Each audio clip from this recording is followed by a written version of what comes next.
তীব্র দাবদাহে হাতির হানা অব্যাহত উত্তর বাঁকুড়ার বনাঞ্চল লাগোয়া বনবস্তি এলাকায়।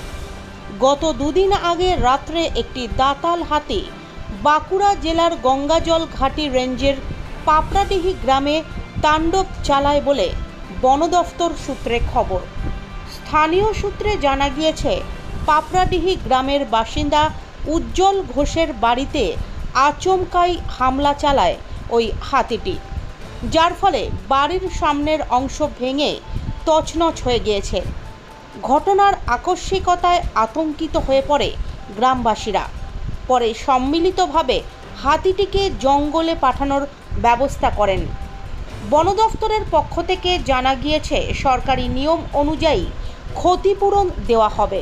এই নিয়ে বারংবার ক্ষতি করেই চলেছে দলছুট হাতির দল, কিন্তু সঠিক ক্ষতিপূরণ দেওয়া হয় না বন দফতরের তরফ থেকে।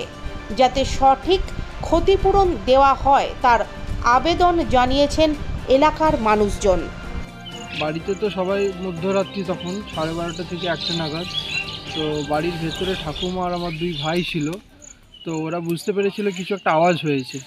তো তারা ভেবেছিল হয়তো চোর চুরি করতে এসছে। তো তারা ওই মুমেন্টে ভয় আর বাইরে বের হয়নি।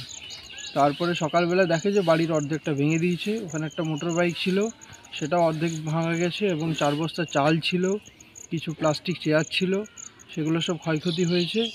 তারপরে আমাদের বাড়ি থেকে বেরিয়ে অন্য রাস্তা দিয়ে চলে যায়। তো আমরাও সিচুয়েশন হয়েছে। আরেকজনের ঘরে তো আনুমানিক কটা হাতি ছিল? একটাই ছিল। আচ্ছা, কিছু লোক দেখেছে, তারা একটাই দেখেছে। কিছু ক্ষয়ক্ষতি করেছে? ক্ষয়ক্ষতি বলতে ওদের বাড়িতে ধান টান খেয়েছে, ওটা আমরা এতটা ডিটেলসে জানি না, যাইনি ওইদিকে। তবে আমাদের এগুলোই ক্ষয়ক্ষতি হয়েছে।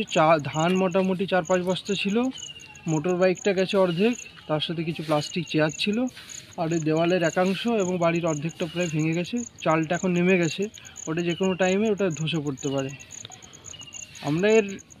আমরা গরিব মানুষ। আমার কাকু শ্রী উজ্জ্বল ঘোষ, সে একজন শ্রমিক। তো এখন এটার যে ক্ষয়ক্ষতি হয়েছে সেটা যদি সরকার থেকে কিছু দেয় তাহলে আমরা কৃতার্থ হব। আর কি চাইবো আমরা সরকারের কাছ থেকে? ক্ষয়ক্ষতির যদি ন্যায্য আমরা যেটা দাবি সেটাই আমাদের আছে, সেটা পেলেই আমরা অনেকটা কৃতার্থ হব সরকারের কাছ থেকে।